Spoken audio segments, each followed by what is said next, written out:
¿Quieres utilizar la cámara fotográfica para narrar, explicar, cautivar? ¿Quieres mejorar tu capacidad de expresarte mediante la imagen? ¿Quieres saber qué equipo utilizar en cada situación?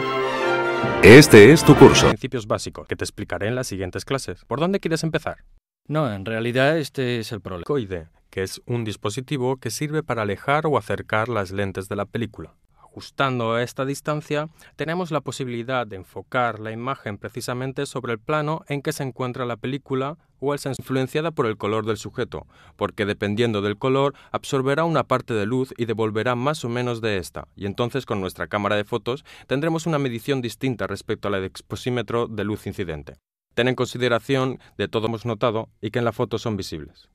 Oh, entiendo. Por ejemplo, si quisiese sacarte una foto y me enterase que justo cerca de ti, mientras te encuadro, hay una chica de 2 metros de alto, vestida de rojo, con 2 perritos blancos que cruza la... Decíamos antes que podemos también organizar de algún modo nuestros archivos. Sí, eso es. ¿Y entonces esto qué significa? Que si miras el menú etiqueta, ahora es hora de quitar esos ojos rojos. Sí.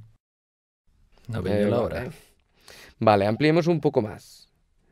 Así lo vemos bien.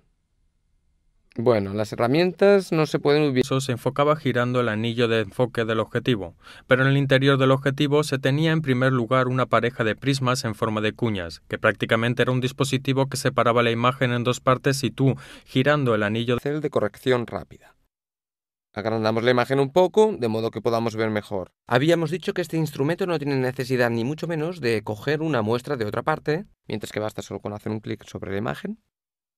Obtenemos una serie de disparos que luego, juntando las imágenes, de la misma forma que luego verás con Ricardo en la fase de postproducción, podemos obtener imágenes panorámicas que nos permiten aumentar notablemente el ángulo de campo de nuestra óptica. ¿Y cómo queremos cambiar el color o la tonalidad? Vale. Entonces vamos a utilizar una capa de ajuste. Bien. Cogemos. Y el objetivo normal ya no es el de 50 milímetros, sino el de 30 milímetros, ya que hay un factor de multiplicación para llegar a la dimensión de la diagonal del formato en película.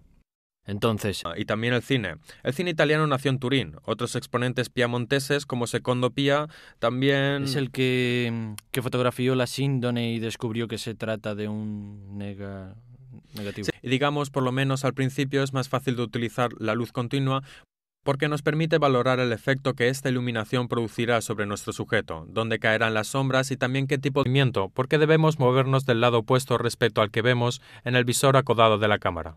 Para facilitar la operación es, actualmente, de intervenir a posteriori corrigiendo defectos de la perspectiva. Entonces se podría también probar a fotografiar un edificio cuando no quede otras veces un aspecto más romántico. Piensa en los grandes paisajes de Ansel Adams, o a quien se ha dirigido a realidades más domésticas, como las imágenes del paisaje italiano. Una regla clásica es la de los tercios. Divide imaginariamente la escena que quieres fotografiar en 9 recuadros, creando 2 líneas horizontales y 2 verticales equidistantes. Las intersecciones de estas líneas guía se llaman puntos fuertes. En esos puntos se fija de manera instintiva el ojo del observador. Por tanto, es importante que el fotógrafo coloque en uno de ellos el sujeto principal. A la hora de fotografiar un paisaje, es habitual colocar el sujeto en el centro de la imagen. Pero si se encuadra el horizonte en el tercio superior o en el inferior, cambia radicalmente el énfasis hacia el cielo o hacia el suelo.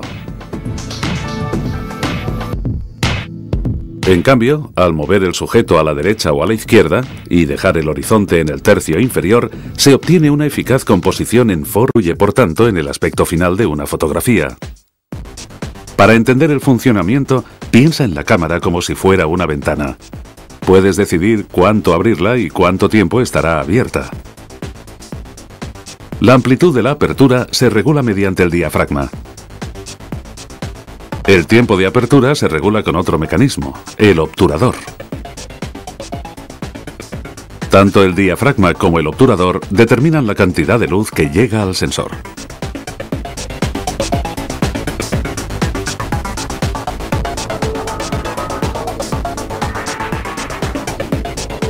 Ten en cuenta que un diafragma más abierto combinado con un tiempo rápido del obturador equivale a un diafragma más cerrado combinado con un tiempo lento del obturador.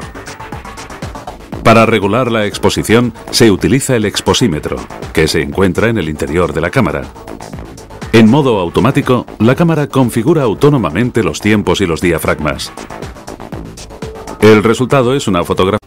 Comparados con los objetivos normales, los de alta luminosidad permiten una mayor apertura del diafragma. Con ellos, el sujeto en primer plano queda enfocado y el fondo totalmente desenfocado.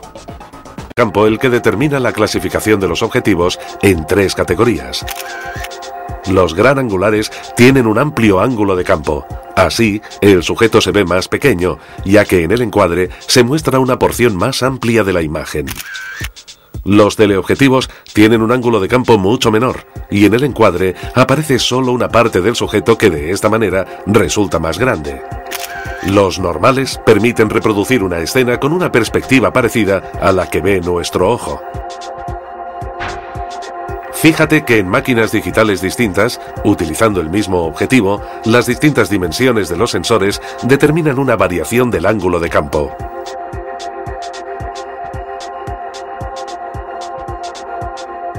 El segundo elemento que caracteriza a un objetivo es la distancia focal.